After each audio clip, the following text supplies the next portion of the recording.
तीन दोस्तों को देखते हैं जो स्कूल के स्टूडेंट्स थी, जिनमें एक का नाम सोए था। ये तीनों एक चर्च में आकर हाथ में मोमबत्तियां लेकर एक साथ वादा करती हैं कि आज रात अपनी जान लेकर हम मरने वाली हैं। फिर ये कागज पर अपनी जान लेने का आखिरी नोट लिखती हैं और उस पर अपना अपना खून भी डालती हैं और मजीद उस पर हाथ रख के कसम खाती हैं। अभी वो ये कर ही रही थी कि तभी चर्च का दरवाजा कोई खटखटाता है, जिस वजह से तीनों काफी घबरा जाती है। इसी दौरान हम दूसरी तरफ स्कूल के बाहर एक लड़की को देखते हैं जो अपनी बहन युंजू की आने का इंतजार कर रही थी, लेकिन तभी छत से कूदकर उसकी बहन युंजू अपनी जान ले लेती है, जिस वजह से उसकी बहन काफी डर भी गई थी। साथ ही उसे काफी दुख भी होता है। वो जोर जोर से चिल्लाने लगती है। अगले दिन हम उन तीनों लड़कियों यानी सोए और उसके दोस्तों को स्कूल के ऑफिस में देखते हैं, जो कल रात मरने का प्लान बना रही थी। तीनों ही जिंदा थी, जिसका मतलब कि किसी ने भी अपनी जान नहीं ली थी। यह स्कूल की प्रिंसिपल उन तीनों से जानकारी लेने लगती है कि आखिर युंजू ने अपनी जान क्यों ली होगी। इनमें से सोए सबसे ज्यादा दुखी थी। इस वक्त भी वो काफी जज्बाती हो गई, इसीलिए वॉशरूम में आकर रोने लगती है। दरअसल युंजू सोए की काफी अच्छी दोस्त थी और ये दोनों हमेशा साथ में रहा करती थी। इसी बीच हम बाथरूम के बाहर खड़े युंजू की आत्मा को देख पाते हैं, जो लगातार सोए को ही देखती जा रही थी। वो सोए के पास आकर हाथ लगाकर उसे छूना चाहती थी, आवाज भी लगाती है, पर जब सोए पीछे मुड़कर देखती है तब तक युंजू की आत्मा वहाँ से जा चुकी थी। अब जब सोए क्लास में आती है तो यहाँ कुछ लड़कियाँ उसका रास्ता रोककर उसे परेशान करने लगती है और उससे युंजू की मौत के बारे में पूछने लगती है, लेकिन सोए एकदम चुपचाप खड़ी रहती है, उन्हें कोई जवाब नहीं दे पाती। इतनी ही देर में यह सोए की दोस्त आकर उन लड़कियों को अच्छा खासा सुना देती है और सोए का हाथ पकड़कर उसे यहाँ से ले जाती है। आगे जब वो तीनों यानी सोए और उसकी दोनों दोस्ती जो उसके साथ अपनी जान लेने वाली थी, वो लंच के टाइम लाइन में लगी हुई थी, जहाँ तभी एक बदतमीज लड़की आकर उन्हें फिर से परेशान करने लगती है। वो कहती है कि मुझे लगता है सोए को छुपा रही है और ये युंजू की मौत के बारे में जरूर कुछ जानती है, जो कहकर वो फिर से सोए से सवाल जवाब करने लगती है, जिस पर सोए की दोस्त उसके मुँह पर जोरदार थप्पड़ मारती है और उसे कहती है कि आइंदा की बात इसे परेशान मत करना, वरना मैं तुम्हारी शिकायत प्रिंसिपल को कर दूंगी। अगले दिन सोए अकेले ही लाइब्रेरी में जाकर जमीन पर बैठी होती है। वो काफी उदास लग रही थी क्योंकि युंजू की मौत की वजह से अभी भी काफी दुखी थी, लेकिन तभी यहाँ उसकी दोस्त आकर उसे संभालती है। सोए उससे बताती है कि कल रात मैंने युंजू को भी हमारे मरने अपनी जान लेने के बारे में बता दिया था, तो मेरे ख्याल से उसकी मौत हमारी वजह से हुई, क्योंकि वो मुझसे बहुत प्यार करती थी, तो मैं मर रही थी इसलिए उसने भी अपनी जान ले ली। यानी कि मरने का प्लान बनाया इन तीनों ने था, लेकिन सिर्फ वो ही मरी, जबकि इन तीनों ने अपनी जान नहीं ली। ये अभी तक जिंदा है, हालांकि इन्हें भी मर जाना चाहिए था। अब रात को सोए जब सोने की कोशिश कर रही थी तो बार बार उसे युंजू के मरने का ख्याल आ रहा था कि कैसे उसने छत से कूदकर अपनी जान ली होगी और उसका खून ही खून हो गया होगा। अब इस वजह से सोए की नींदें भी उड़ गई थी। अगले दिन सोए युंजू की फ्यूनरल पर जाती है, यानी जब उसे दफनाया जा रहा था। यह युंजू की बहन सोए को रोककर उससे पूछने की कोशिश करती है कि आप मुझे युंजू के बारे में बताएं, उसने अपनी जान क्यों ली? मैं अपनी बहन को जानती हूँ, वो ऐसा कभी नहीं कर सकती थी, उसने तो उस रात मुझसे मिलने का वादा किया था, तो बताइए भला उसने ऐसा क्यों किया? अब सोए उसकी बातें सुनती तो है, लेकिन बगैर कुछ बताए वहाँ से चली जाती है। घर जाने के लिए जब वो बस में बैठी थी तो युंजू के साथ गुजारे वक्त को याद करने लगती है कि हम साथ में कितना कुछ रहा करती थी। जो सब याद करके वो काफी जज्बाती हो गई, फिर से उसकी आंखों में आंसू आ जाते हैं। अगले दिन स्कूल के सारे बच्चे चर्च में युंजू के लिए दुआ करते हैं ताकि उसकी आत्मा को सुकून मिल सके। अब सोई उस जगह के पास जाती है जहाँ पर युंजू ने अपनी जान ली थी। वो यहाँ भी उसकी बातें याद करने लगती है कि हम दोनों एक साथ वक्त गुजार के कितना खुश रहा करती थी। यहाँ हमें उनके पुराने वक्त का एक सीन भी दिखाया जाता है जहाँ इनकी दोस्ती इतनी गहरी थी कि वो हमेशा ये वादा करती थी कि हम हमेशा साथ साथ रहेंगे। ये सोचकर सोई आगे बढ़ ही रही थी कि तभी उसकी दोस्त आकर उसे रोक लेती है, कहने लगी कि हमने यहाँ न आने का वादा किया था, तो फिर तुम यहाँ क्यों आ गई? खैर जो भी है, चलो मेरे साथ, जो कहकर वो सोई को अपने साथ ले जाती है। अब यहाँ छत पर युंजू की आत्मा खड़ी थी जो उन दोनों को जाता हुआ देख रही होती है। अगले दिन सोई जब क्लास में थी तो देखती है कि अचानक उसकी उंगली से खून निकलना शुरू हो गया है, फिर पूरा हाथ ही खून से भर गया, जो देखकर वो काफी डर गई, एकदम चौंक कर आवाज निकालती है, जिस वजह से सारी लड़कियाँ उसे देखने लगती है। अब जब सोई दोबारा से अपना हाथ देखती है तो वहाँ कोई खून नहीं था, जिस वजह से उसे काफी हैरत हुई। क्लास खत्म होने के बाद सोई और उसकी दोस्त जब बाहर जा रही थी तो वहाँ एक शीशे के दरवाजे पर सोई और उसके दोस्तों के नाम लिखे थे, साथ में ये भी कि ये लड़कियाँ युंजू की मौत के बारे में छुपा रही हैं, उस बारे में ये सारी सच्चाई जानती है।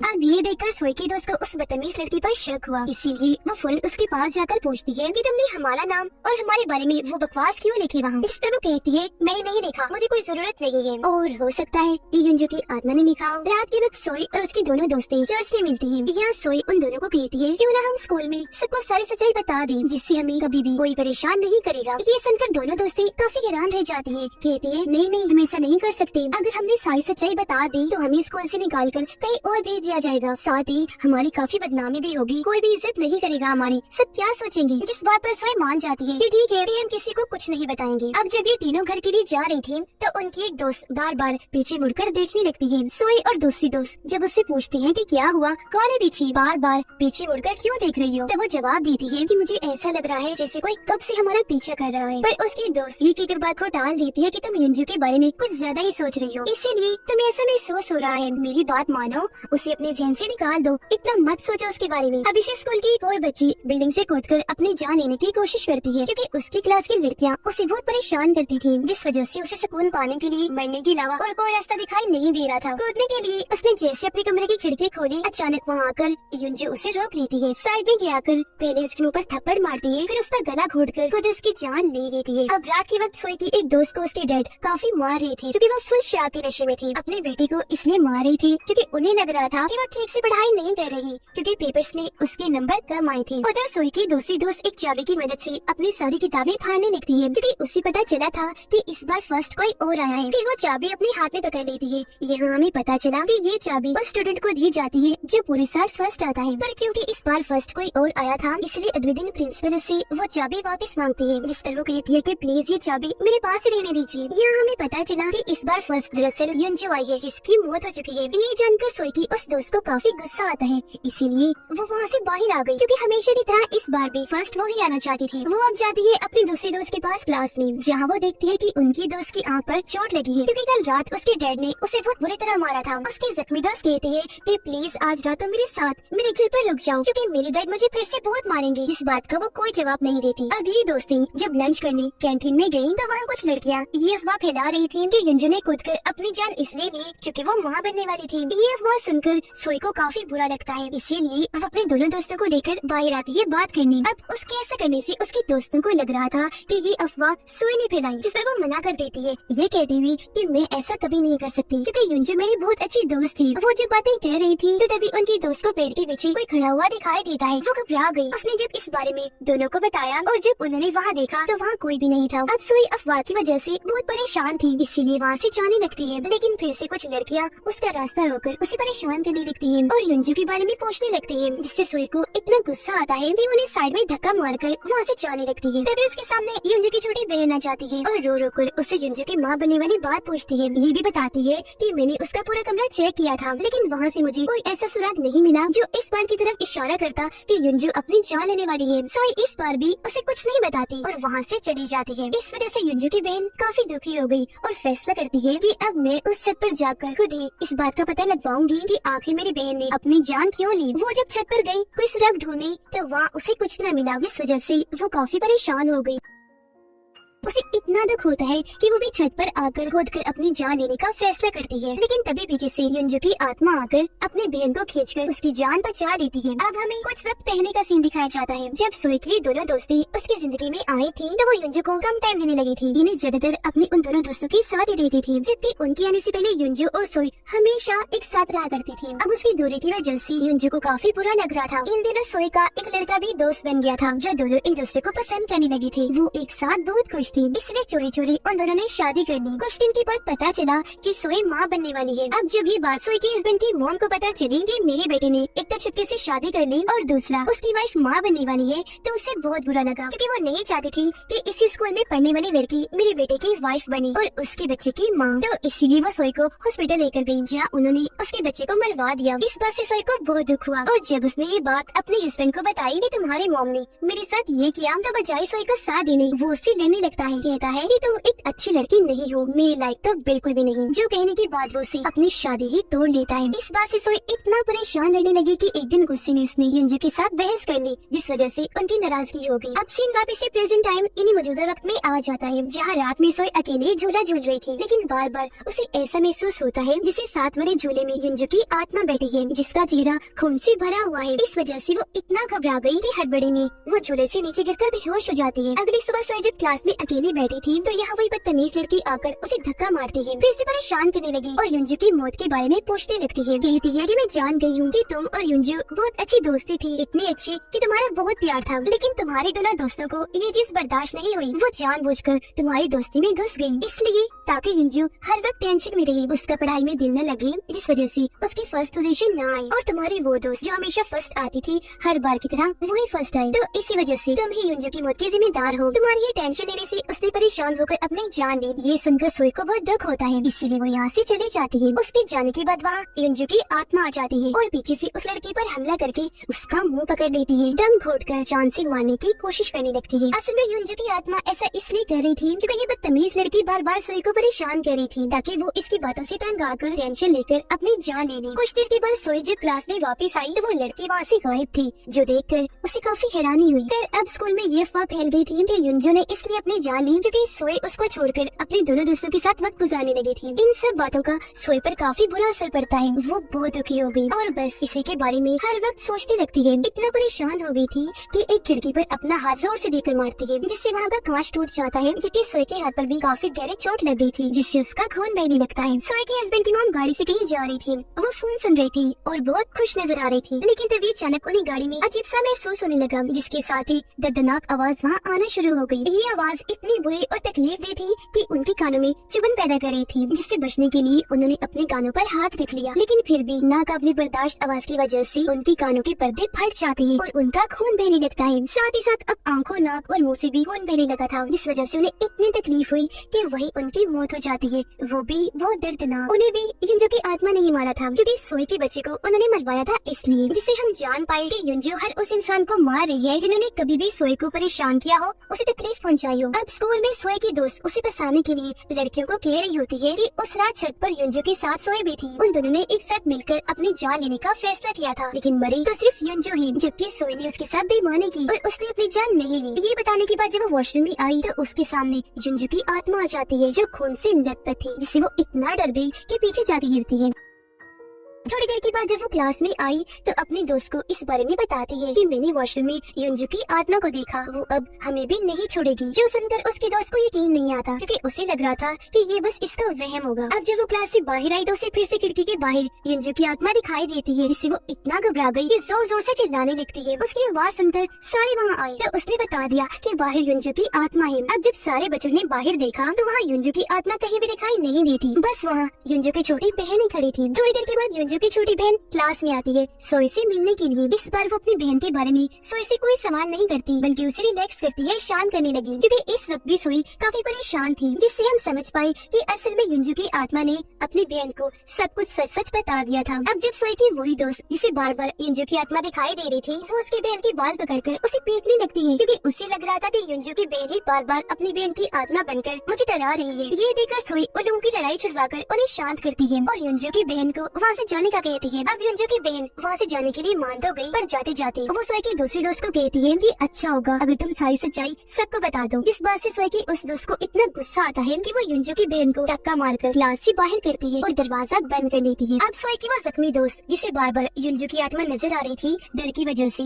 वो वॉशरूम में आकर चुप जाती है, पर तभी यहाँ उसकी दूसरी दोस्त आकर उसे संभालती है और समझाने लगी कि देखो तुम खामखा युंजू की आत्मा से डर रही हो, वो मर चुकी है और अब कभी भी वापस नहीं आ सकती। लेकिन फिर भी उसकी दोस्त को डर लग रहा था, इसलिए वो कहती है कि चलो बता देती है सबको सारी सच्चाई। जो सुनकर उसकी दूसरी दोस्त ऐसा करने से मना करती है। उसे लगा कि अगर ये बाहर गई तो अपना मुंह खोलकर सारा काम खराब कर देगी, इसीलिए उसे स्टोर रूम में बंद करके वहाँ से चली जाती है। सोई जब क्लास में अकेली थी तो उसे एक लॉकर से किसी लड़की के बाल बाहर आते हुए नजर आते हैं। उसने जैसे वो बाल बाहर की तरफ खींचे, अचानक लॉकर खुल गया। वहाँ उस बदतमीज लड़की की लाश पड़ी थी, जिसकी हालत बहुत बुरी थी। एक तो वो खून से भरी हुई थी, ऊपर से उसे तोड़ मरोड़ कर लॉकर में रखा हुआ था, जो देखकर सोई काफी डर जाती है। अब सोई की वो दोस्त जो स्टोर रूम में बंद थी, वहाँ आकर युंजू उसे डराने लगती है, जिससे वो इतना घबरा गई कि दूर दूर जाके गिर रही थी। जबकि उसकी दूसरी दोस्त जिसने उसे स्टोर रूम में बंद किया था, वो अपनी कंप्यूटर क्लास ले रही होती है। तभी अचानक वो देखती है कि कंप्यूटर के अंदर से युंजू की आत्मा निकलकर बाहर आ रही है, जिससे वो इतना घबरा गई कि वही नीचे गिर जाती है। वो फौरन उठ के खड़ी हुई और अपने दोस्त को चेक करने स्टोर रूम में आती है, लेकिन उसकी दोस्त वहाँ मिलने की बजाय उसे वॉशरूम में मिलती है। इसके पूछने पर उसने बताया कि मुझे यहाँ युंजू की आत्मा लेकर आई है और अब वो चाहती है कि हम सारी सच्चाई पूरे स्कूल को बता दें, वरना वो हमारे साथ बहुत बुरा करेगी। ये बताने के बाद वो अपने दोस्त को धक्का देकर स्कूल की छत पर आ जाती है ताकि यहाँ से कूदकर अपनी जान ले सके, क्योंकि इस तरह डर डर कर वो तंग आ गई थी। तभी यहाँ भी उसकी दोस्त आ गई, समझाने लगती है कि देखो पागल मत बनो, क्यों कर रही हो ऐसा। तो वो जवाब देती है क्योंकि इस तरह सच को अपने अंदर दबाकर मैं नहीं रह सकती और मेरी डैड भी मुझसे प्यार नहीं करती, जब दिल चाहे मुझे पीट के रख देती है। सच ना बताने की वजह से युंजू मुझे डराने आ जाती है, इसीलिए अब मेरा मरना ही ठीक है। इतना कहते ही वो दीवार से कूद जाती है और वही मौके पर उसकी मौत हो जाती है। अब उसे ये सब करता सोए ने भी देख लिया था, इसीलिए वो जल्दी से उसके पास आकर उसकी लाश को अपनी गोद में लेकर रोने लगती है। इतनी ही देर में यहाँ बहुत सारे स्टूडेंट्स और टीचर्स आ गए, यहाँ लोगों की भीड़ लग जाती है और क्योंकि इस सब की वजह से सोए सदमे में चली गई थी, इसीलिए उसे टीचर संभालती है, जिसके बाद उसे घर भेज दिया जाता है। अब इनकी दूसरी दोस्त दूर से ही खड़ी होकर उसकी लाश को देख रही थी। हालांकि वो उसकी दोस्त थी पर वो उसके पास तक नहीं आती, बल्कि खुश थी क्योंकि उनकी सच्चाई जानने वाली एक लड़की कम हो गई थी। फिर रात के वक्त वो प्रिंसिपल ऑफिस में जाती है ताकि वो चाबी वापस ले सके, जो कि प्रिंसिपल ने उससे वापस ले ली थी। वो चाबी ढूंढ ही रही थी कि तभी अचानक उसके सामने युंजू की बहन आ जाती है। चाबी उसके हाथ में थी, इसे दिखाकर वो कहती है चलो बोलो, सारी सच्चाई बता दो, लेकिन वो कुछ भी नहीं बोलती, उल्टा उसी के सर पर किसी चीज से वार करके उसे बेहोश कर देती है।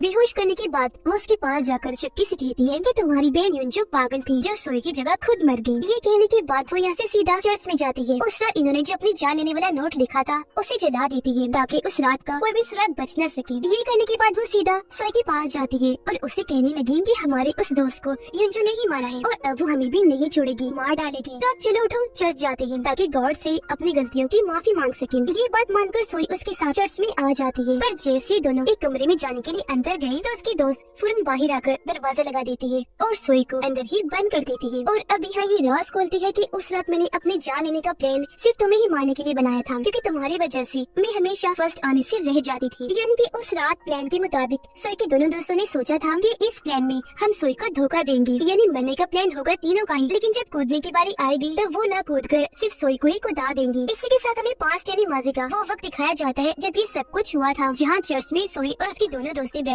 अपनी अपनी जिंदगियों के मसले बता रही थी और जान लेने का प्लान बनाती है। अब जिस दिन इन्होंने अपना ये प्लान सरंजाम देना था उससे एक दिन पहले सोई की दोनों दोस्तें ये प्लान बनाती है कि हम सिर्फ सोई का कूदने में साथ देंगे, पर उसके साथ कूदकर अपनी जान नहीं लेंगे, जिससे सिर्फ वही मरेगी, हमारा काम भी हो जाएगा, किसी को शक भी नहीं होगा। अब प्रेजेंट टाइम में सोई की दोस्त सोई पर हमला कर देती है, उसका गला घोंटकर जान से मारने की कोशिश करती है, फिर तार उसके गले में लपेट कर फांसी से लटका देती है। ऐसा वो इसलिए कर रही थी ताकि सोई के मरने पर सबको यही लगे कि इसने भी अपनी जान ली, जिससे उस रात वाली सच्चाई को जानने वाली आखिरी सोई भी मारी जाए और किसी को कभी भी उस रात के बारे में नहीं पता चलेगा। पर तभी यहाँ युंजू की बहन आ जाती है। यहाँ हम देख पाते हैं कि युंजू ने उसके जिस्म को पोजेस्ड किया हुआ है, यानी उसे अपने कंट्रोल में कर युंजू उसके अंदर आ गई है। वो यहाँ आते ही अपनी ताकतों से सोई को फांसी से निकाल कर उसकी जान बचा लेती है और अब वो सोई की दोस्त को फांसी पर लटका देती है। तार को वो इतनी जोर से खींचती है कि उसका गला दब जाता है, जिससे उसकी मौत हो जाती है। इसके बाद अब हमें वो दिन दिखाया जाता है जिस दिन इन तीनों ने अपनी जान लेनी थी। उनका प्लान रात का था, जबकि सुबह को स्कूल टाइम सोई युंजू को बता देती है कि आज मैं अपनी दोनों दोस्तों के साथ अपनी जान लेने वाली हूँ। ये बताते हुए सोई रो रही थी, पर युंजू उसे शांत करती है ये कहकर कि तुम मेरी बहुत अच्छी दोस्त हो, मैं तुमसे बहुत प्यार करती हूँ, तुम्हारे बगैर रह नहीं पाऊंगी, तो मैं भी तुम्हारे साथ इस प्लान में शामिल हूँ, आज अपनी जान ले लूंगी। अब इस रात जब वो तीनों अपनी जान लेने का वादा कर रही थी तो तभी किसी ने चर्च का दरवाजा खटखटाया था और ये वही सीन था जो हमने शुरुआत में देखा था। उस वक्त हमें ये दिखाया नहीं गया कि उस वक्त दरवाजे पर कौन था, तो अब हम यहाँ जान पाए कि उस वक्त वहाँ युंजू आई थी। सबसे आखिर में वो इसलिए आई थी क्योंकि आने में उसे देर हो गई थी। वो भी आकर अपना खून उस कागज पर डालती है और अब ये चारों एक साथ मरने का फैसला करती है। हालांकि यहाँ सोई युंजू को ऐसा करने से मना भी करती है, लेकिन उसका कहना था कि मैं जीते जी भी और मरने के बाद भी हमेशा तुम्हारे साथ रहना चाहती हूँ, तो उसकी बात वो नहीं मानती। इसके बाद वो चारों लड़कियाँ छत पर एक दूसरे का हाथ पकड़ के खड़ी हो जाती है ताकि कूदकर अपनी जान ले सके, लेकिन तभी यहाँ सोई की एक दोस्त बेईमानी कर देती है, वो युंजू का हाथ छोड़ देती है, जिससे युंजू नीचे गिरने लगती है। जब तक सोई इस बात को नोटिस करती है काफी देर हो चुकी थी। हालांकि उसे बचाने के लिए सोई युंजू का हाथ भी पकड़ती है, लेकिन तब तक वो नीचे कूदकर मारी जाती है। ये देखकर हमें पता चला कि सोई की दोनों दोस्तें चाहती थी कि युंजू और सोई दोनों एक साथ मर जाएं और वो दोनों बच जाएं, पर यहाँ मरी तो सिर्फ युंजू। प्रेजेंट टाइम में हम युंजू की आत्मा और सोई को छत पर खड़ा हुआ देखते हैं। यहाँ दोनों